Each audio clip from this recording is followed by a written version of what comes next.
Boa noite, pessoal. Hoje nós vamos continuar aqui a leitura da psicoterapia. Hoje a gente vai para a sessão 7, aqui da parte 2, o processo da psicoterapia. E a sessão 7 é o relacionamento ideal entre paciente e terapeuta.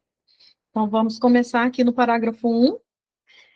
Quem, então, é o terapeuta e quem é o paciente? No fim, todos são ambos. Aquele que precisa de cura tem que curar. Então não tem o outro, né, gente? É tudo o mesmo. O terapeuta e o paciente aqui sempre é eu e aquele que está na minha frente, aquele irmãozinho que está contando alguma coisa que ele não é o que a realidade diz que ele é, né? É aquele que está me ajudando a ver isso, me ajudando a curar a mente, que é uma. Então ele fala: médico, cura a ti mesmo. Quem mais existe para ser curado? Então, olha que interessante, né? Toda vez que tiver o que parece ser o outro, a única pessoa que tem que ser curada é aqui, é a mente, né? Não é nem a pessoa. O único que tem que ser curado é aqui, é essa mente que está vendo aquele ali. Quem mais, né, tem necessidade de cura? Cada paciente que vem para um terapeuta lhe oferece uma chance para curar a si mesmo. Ele é, portanto, seu terapeuta. Olha só, inverte aqui o papel, né? Aquele que vem, parece que é um terapeuta, um paciente, na verdade, ele vem me ajudar a me curar. Então, quem é o terapeuta? Confunde-se tudo, né? Que é tudo a mesma coisa, né? E cada terapeuta tem que aprender a curar com cada paciente que vem a ele. Ele, assim, passa a ser seu paciente. Então, é tudo o mesmo, é tudo uma troca. Eu dou e recebo o tempo todo. Essa é a lei, né? Deus não conhece a separação. Ele tem o conhecimento de que tem apenas um filho. O seu conhecimento se reflete no relacionamento ideal entre paciente e terapeuta. Então, ó, o conhecimento de Deus, ele só vai ser visto no relacionamento ideal entre dois, aqueles que pensam ser dois. Aquele que entre dois vê a unidade, vê que não tem dois. É tudo assim, parece um paradoxo, né? Então, o seu conhecimento, conhecimento de Deus, se reflete no relacionamento ideal entre paciente e terapeuta. Deus vem àquele que chama, e nele, em Deus, ele reconhece a si mesmo. Olha só, é tudo um só. Parágrafo 2. Pensa com cuidado, professor e terapeuta, em quem é aquele por quem oras e quem é aquele que tem necessidade de cura. Lembra quando a gente fez a canção da oração aqui, né? Quem é aquele por quem oras? E quem é aquele que tem necessidade de cura? Qual que é a verdadeira oração que a gente pode fazer pelo nosso próximo? Não é que ele seja curado. Aí você já está dando a realidade, né? Está fazendo aquele perdão para destruir. Primeiro eu digo que o meu irmão está cheio de problema e depois eu faço uma oração. Então, a única oração que nós podemos fazer para o nosso irmão é que ele se reconheça, assim como eu o reconheço, que nós nos reconheçamos no mesmo ser. Pois terapia é oração, aqui é a mesma coisa, gente.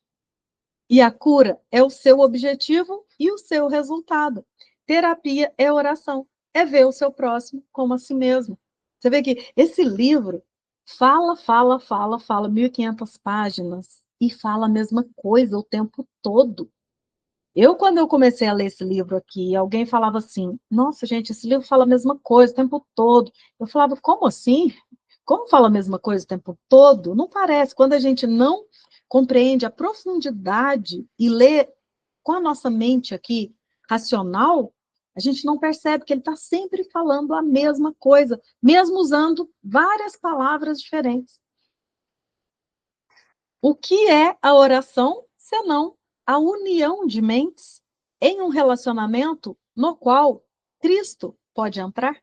Olha só, o que é a oração, senão a união das mentes, onde Cristo pode entrar naquela mente. Por quê? Porque a mente de Cristo é una. E Cristo entra nessa mente onde há unidade. Essa é a sua casa, para a qual a psicoterapia o convida. O que é a cura de sintomas quando há sempre um outro a ser escolhido? Olha só, se a gente for olhar para o outro como o outro, o que vai ser? A gente vai tratar os sintomas do corpo. A gente já viu aqui, né, que sintoma, ele desaparece aqui, mas daqui a pouco ele aparece ali. Se a gente for olhar só aqui de dentro da separação, o que vai ser isso quando há sempre um outro lá fora? Mas, uma vez que Cristo tenha entrado, então, se Cristo entra, qual outra escolha existe se não deixá-lo ficar? Não há necessidade de nada mais do que isso, porque isso é tudo. A unidade entre mim e o meu irmão, ver o Cristo em nós, é tudo. Não precisa de mais nada. Ele fala, não precisa de mais nada. A cura está aqui, nesse lugar, onde eu estou vendo Cristo na unidade. A cura está aqui e a felicidade e a paz. Agora ele põe aqui, ó, esses são os sintomas, entre aspas, do relacionamento ideal entre paciente e terapeuta. Ó, o relacionamento ideal entre paciente e terapeuta, quando ele é ideal, ele traz esses sintomas, que é felicidade e paz, que ele colocou aqui em cima. Ó. Substituindo aqueles com os quais o paciente veio pedindo ajuda. Então, nós vamos substituir aqueles sintomas que o paciente tem pelo sintoma da felicidade e da paz, que só vai encontrar quando há a unicidade aqui em Cristo, igual ele falou aqui. Parágrafo 3. O processo que acontece nesse relacionamento é, de fato, aquele no qual o terapeuta diz, no seu coração, ao paciente, que todos os seus pecados foram perdoados, junto com os seus próprios. E olha como ele fala, né? Diz no seu coração.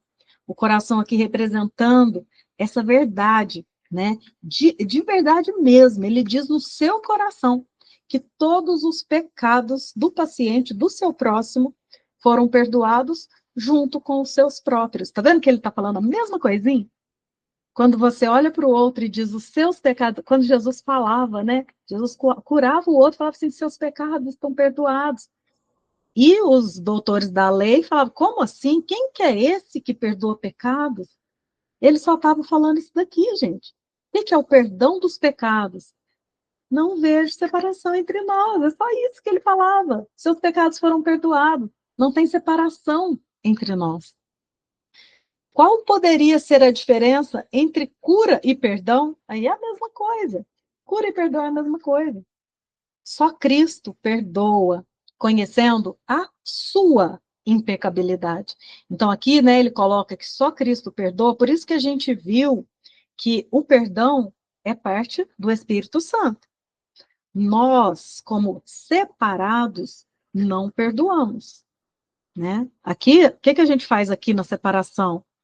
Eu falo que o outro fez algo. Aí sim eu vou perdoar o que ele fez. Não é assim que a gente aprendeu o perdão para destruir? Agora, só Cristo perdoa, porque Cristo não vê assim. Cristo olha e nem vê o que ele fez. Isso é o perdão. Cristo olha e diz: seus pecados estão perdoados. Não tem separação entre nós. Então, só Cristo perdoa, conhecendo a sua impecabilidade, a impecabilidade do Filho de Deus. A sua visão, a visão de Cristo, cura a percepção e a doença desaparece. O que é a doença? A doença aqui é a separação. Né? Você vai olhar para o irmão, ele vai estar apresentando ali, qualquer que seja, ali Jesus via aqueles leprosos ali apresentando um monte de sintomas. Ele olhava, ele via leprosos?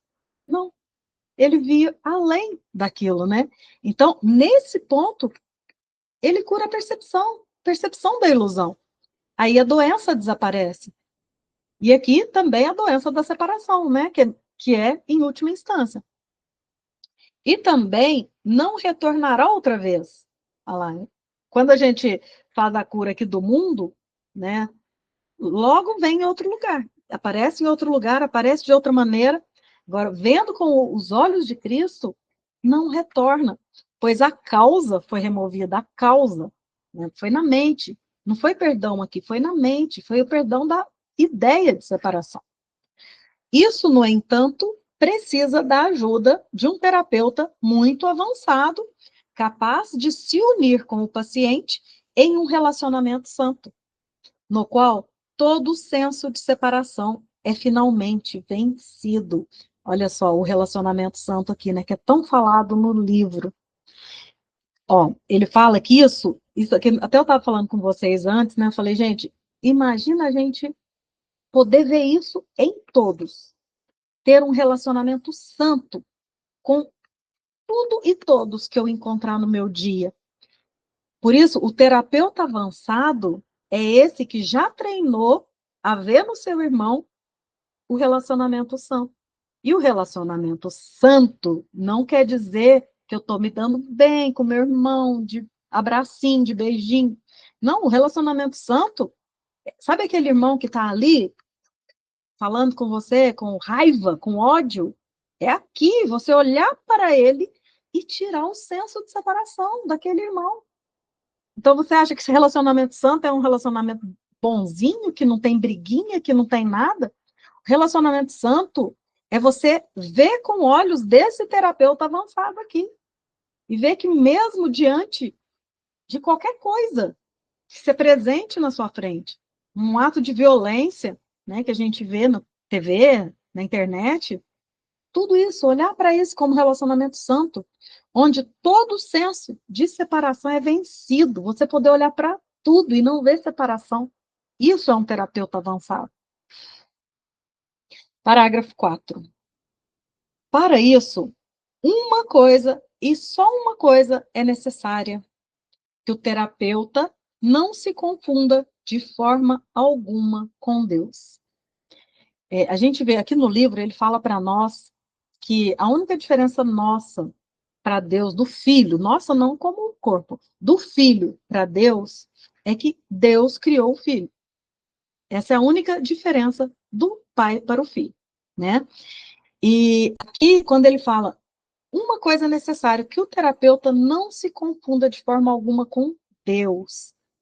Por quê? Porque aqui, na separação, a gente acha que nós somos autocriados, ou seja, nós somos criados por uma mente separada. O corpo, como o livro diz, não foi criado por Deus.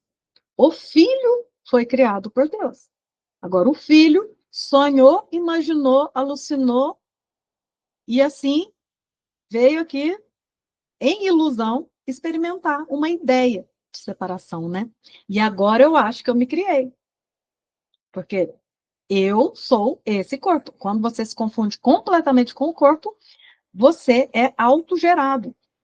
Então ele fala, todos os curadores não curados fazem essa confusão fundamental de uma forma ou de outra, porque não podem deixar de considerar a si mesmos como seres autocriados, ou seja, criados pela ideia de separação, ao invés de criados por Deus.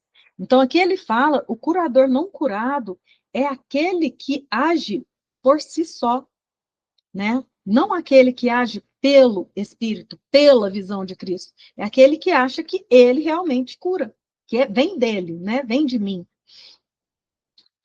Essa confusão está raramente ou nunca na consciência, ou o curador não curado passaria instantaneamente a ser um professor de Deus, devotando a sua vida à função da verdadeira cura. Então, muitos curadores não curados, eles agem dessa maneira, achando que sou eu que vou curar, e não colocando a sua mente à função dessa verdadeira cura, a sua mente à disposição da unidade. Antes de atingir esse ponto, ele pensava estar a cargo do processo terapêutico e era, portanto, responsável pelo seu resultado. Então, assim, ele acha que ele mesmo é responsável pelo resultado do seu paciente. Então, ele vê a doença e acha que ele tem que curar a doença do paciente. Os erros de seu paciente, assim, passaram a ser os seus fracassos. E a culpa veio a ser a capa escura e pesada para o que deveria ser a santidade de Cristo. Então, quando eu acho que eu tenho que curar o meu paciente, porque ele está doente, se eu não curo, se o paciente me apresenta do mesmo jeito, o que acontece? Aqui, quando eu penso que eu curo, a culpa vem. Aí eu falo, nossa, eu não consegui ajudar aquela pessoa. Aí a gente fica triste, né? Quando a gente acha que é o eu que tem que cuidar de tudo. Aí eu fico triste, porque meu paciente saiu daqui e me mandou uma mensagem falando assim, eu piorei. Mas fala, ai, foi minha culpa. Olha só, gente, como que a gente cai em armadilha aqui, até mesmo quando um amigo vem conversar com você e você fala algumas coisas ali, e ele sai pior e fala, você não devia ter falado isso para mim, e a gente fala, nossa, por que que eu falei isso para essa pessoa? Gente, por quê? Porque a gente acha que é a gente que faz alguma coisa, a gente não solta, né? Não solta, que não somos nós que fazemos nada, né? Então vamos lá, ó. Os erros de seu paciente, assim, passaram a ser os seus fracassos e a culpa veio a ser a capa escura e pesada para o que deveria ser a santidade de Cristo. A culpa é inevitável naqueles que usam o próprio julgamento ao tomar as próprias decisões. Então, aqui ele está falando desse curador não curado, né, que é o curador que está usando dos seus meios aqui para curar, ou para dar uma palavra, né? Confia em si, né? A culpa é impossível naqueles através dos quais o Espírito Santo fala. Então, quando você se sente culpado, pode saber, né, que tem algo errado aí, a gente está falando aqui agora mesmo, né? Às vezes você vai para algum grupo aí e fala, nossa, eu não faço nada certo, meu Deus, eu faço tudo errado. Então, se tem culpa, tem um euzinho aqui achando que faz alguma coisa.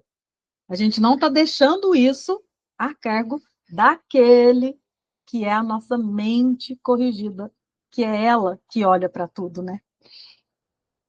Parágrafo 5. Fazer passar a culpa é o objetivo verdadeiro da terapia e o objetivo óbvio do perdão. Nisso, a sua unicidade pode ser vista claramente. Ainda assim, quem poderia vivenciar o fim da culpa sentindo-se responsável pelo seu irmão no papel de seu guia? Então ele fala, né, nós como guias do irmão, como eu, Kétia, quero dar uma palavra aqui para vocês aqui. Se vocês forem olhar para mim, para Kétia aqui, se eu fosse a guia de vocês, tá todo mundo lascado, né? Porque vai vir culpa, vai vir tudo juntinho com o pensamento de separação. Vai vir o combo. Vai vir medo, vai vir culpa, vai vir medo de punição, né? Então, vou ler até de novo aqui. Ó. Ainda assim, quem poderia vivenciar o fim da culpa sentindo-se responsável pelo seu irmão no papel de seu guia? Tal função pressupõe um conhecimento que ninguém aqui pode ter. Uma certeza em relação ao passado, ao presente e ao futuro, e a todos os efeitos que possam neles ocorrer. Nós, como seres separados, nós não temos esse conhecimento de passado, presente, futuro, assim como a nossa mente correta tem. Essa mente correta que sabe, tudo tem que estar a cargo da nossa mente correta. Só a partir desse ponto de vista onisciente, tal função seria possível. Então, é como assim, a gente realmente soltar as rédeas, né? Um dia desse a gente falou alguma coisa aqui, depois que fechou a câmera, uma pessoa trouxe isso, mas será que quando que eu posso falar para o outro, vamos por, durante uma briga, né? E a gente, quando a gente fala direto, pode saber que a gente vai contra-atacar. Então, muitas vezes, a gente precisa silenciar e ouvir essa voz interna. Não ir de cara, né, falando alguma coisa, porque a primeira voz que vai vir, gente, é a voz do nosso piloto automático aqui. Então, é dar esse espaço né? E muitas vezes, quando a gente dá esse espaço, depois, às vezes, nem precisa falar nada. Tudo se resolve, porque a gente deixa essa resposta a cargo de uma outra mente. A gente deixa isso, né? Solta isso. E isso vem por quê? Porque essa outra mente tem esse poder de onisciência, sabe o que é melhor. E nós não. Nós, se a gente for responder na mesma moeda, aí vai virar o contra-ataque. Eu vou justificar o meu ataque pelo ataque do outro. Aí vai continuar de novo jogando culpa lá. Você fez eu falar isso, você fez eu fazer isso, aí vai rodar tudo de novo. Contudo, nenhuma percepção é onisciente. E o diminuto ser de cada um só, o nosso diminuto ser aqui, né, contra o universo, não é capaz de assumir a posse de tal sabedoria, exceto na loucura. Se eu achar que eu sei, já era. E aqui nós, na nossa loucura, na nossa insanidade, a gente acha que sabe. E muitas vezes a gente se vê brigando, vê falando. Gente, hoje eu fui estudar matemática com a minha menina, né? E aí meu marido estava estudando com ela e, não, nós não estamos entendendo isso aqui, deixa eu perguntar para o chat GPT. Falei, não, peraí que eu sou ótima em matemática. Deixa o chat GPT aqui. E fui, gente, toda boazona. Chegou lá, e ele falou, então faz aí. Eu fiz tudo errado. Eu fui dar uma de boazinha, eu fiz tudo errado. Gente, quando a gente quer confiar nesse serzinho aqui, foi igualzinho a minha questão de matemática ali com a minha filha. A gente querer fazer por nós, sem ler a matéria, sem fazer nada. Não, vem cá, que eu sei. Esse ser aqui, gente, ele acha que sabe tudo, mas não sabe de nada. Então, é só loucura mesmo, é só insanidade. A gente achar que sabe alguma coisa aqui. Que muitos terapeutas são loucos, é óbvio. Nenhum curador não curado pode ser totalmente são. E a gente vê muitos curadores não curados por aí, né? Querendo te colocar errado, né? Colocar muita coisa ali que jogar em você, né? Algo que está na mente do próprio curador não curado, né? Projetar, né? Então vamos lá, parágrafo 6. Contudo, é tão insano não aceitar a função que Deus te deu, quanto inventar uma outra que ele não te deu. Então, ó, é insano não aceitar a função que Deus te deu. Qual que é a função que Deus nos deu? A função de perdoar, de ter certeza de quem nós somos. Quanto inventar uma outra que ele não te deu. Então, a gente quer inventar esse autoconceito aqui e quer acreditar nele. O terapeuta avançado não pode nunca, de forma alguma, duvidar do poder que está nele. Lídia estava falando isso hoje, né, Lídia? Nós não podemos duvidar desse poder que é nosso, né? O terapeuta avançado não duvida de quem ele é. Ele tem certeza absoluta do ser que eu sou. E também não duvida da sua fonte. Ele compreende que todo o poder na terra e no céu pertence a ele devido a quem ele é. Ele tem certeza, né, de quem ele é. E isso que ele é deve ao seu Criador, cujo amor está nele e não pode falhar. Pensa no que isso significa. Ele tem as dádivas do próprio Deus para distribuir. Os seus pacientes são os santos de Deus, que invocam a sua santidade para fazer com que pertença a eles. Então, gente, os nossos pacientes, todos aqueles ali, inclusive aquele que você acha que é o curador não curado, inclusive ele tem que fazer isso aqui. Eles são o santo de Deus que vai mostrar para você onde que você ainda enxerga um curador não curado. Percebe? E aqui vem o perdão, né? A gente ser grato por tudo que aconteceu até agora.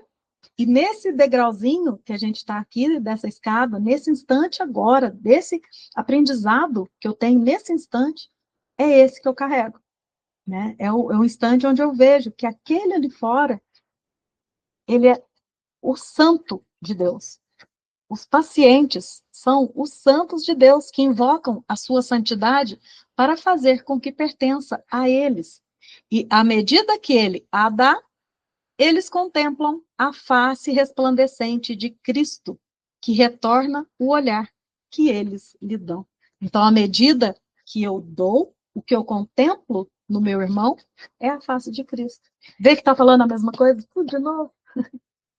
Por isso que o treinamento aqui tem que ser árduo. A gente fala a mesma coisa o tempo todo.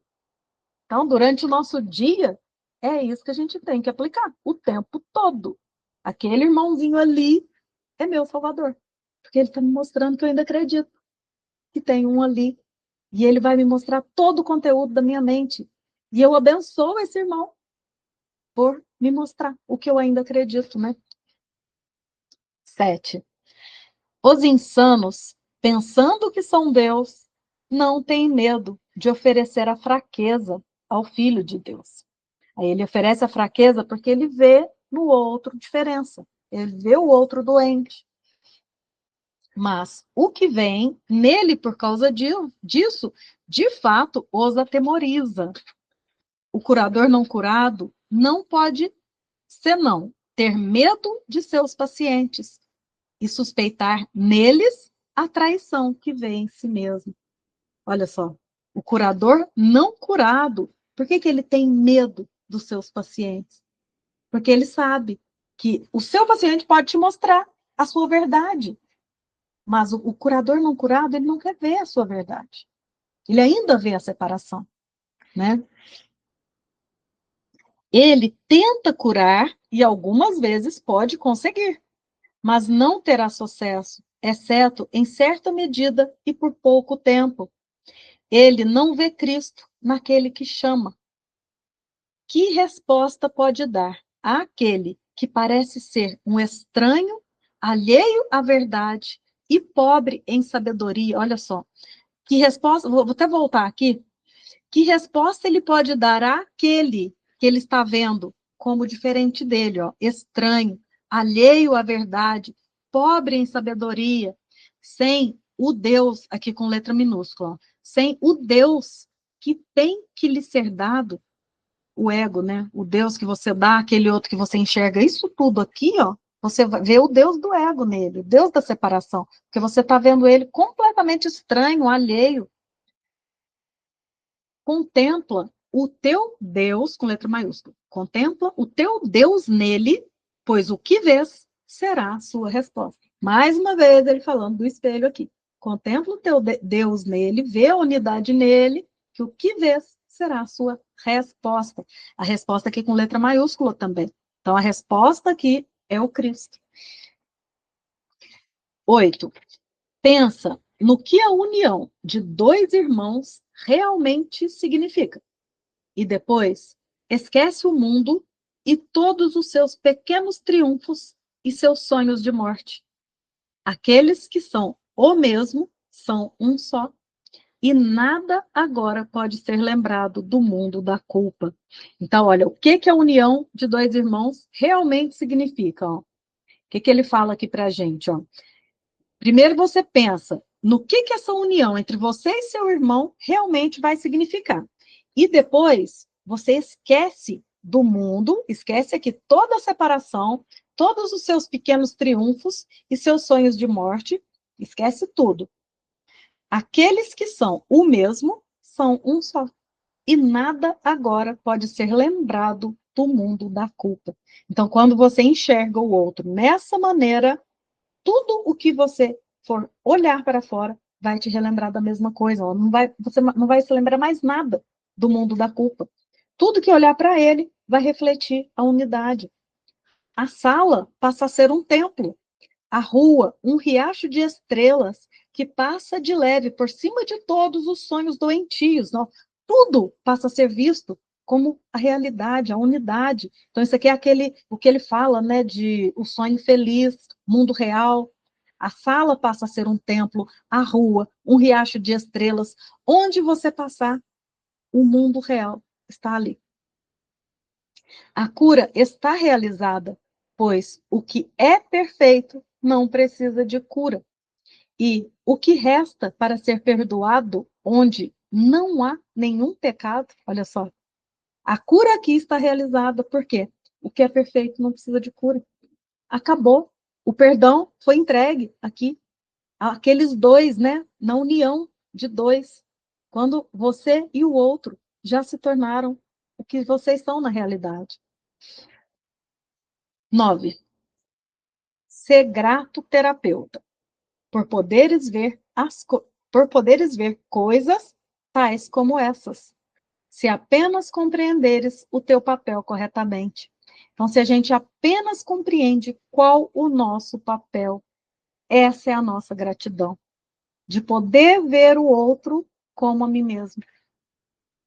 Mas se falhares nisso, terás negado que Deus te criou, e assim não saberás que tu és seu filho.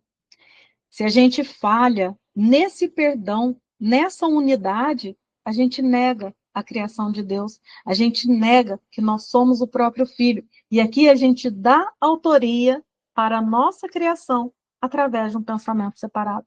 A gente dá autoria ao ego. Quem é o teu irmão agora? Que santo pode vir para levar-te para casa com ele?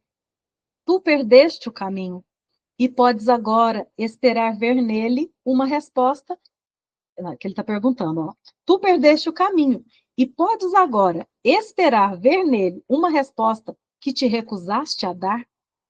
Cura e fica também curado. Não há nenhuma outra escolha com relação à estrada que possa conduzir à paz. Olha, cura e fica também curado. Ó. Dar é receber. Não há nenhuma outra escolha com relação à estrada que possa conduzir à paz. Não tem outra escolha a não ser ver isso. Aí ele fala aqui por último, ó, deixa o teu paciente entrar, pois ele veio a ti da parte de Deus. E aqui o paciente, gente, qualquer um que tiver aí na sua frente, deixa o teu paciente entrar, pois ele veio a ti da parte de Deus. Não é a sua santidade suficiente para acordar em ti a memória dele, a memória de Deus? Então, ver a santidade no nosso irmão é suficiente para acordar em nós a memória de Deus. E mais uma vez, né? O meu irmão é o meu Salvador. Aqui ele repete várias e várias vezes. Essa psicoterapia, ela fala isso o tempo todo, né? De ver o meu irmão como a mim mesmo. Então é isso. Acho que hoje podemos parar por aqui. Aí semana que vem a gente vai para a parte 3 aqui. Vamos ver se a gente consegue fazer terça e quinta de novo. E fiquem por aí, que eu vou só encerrar a gravação e a gente continua a conversa. Para quem está no YouTube, até a semana que vem.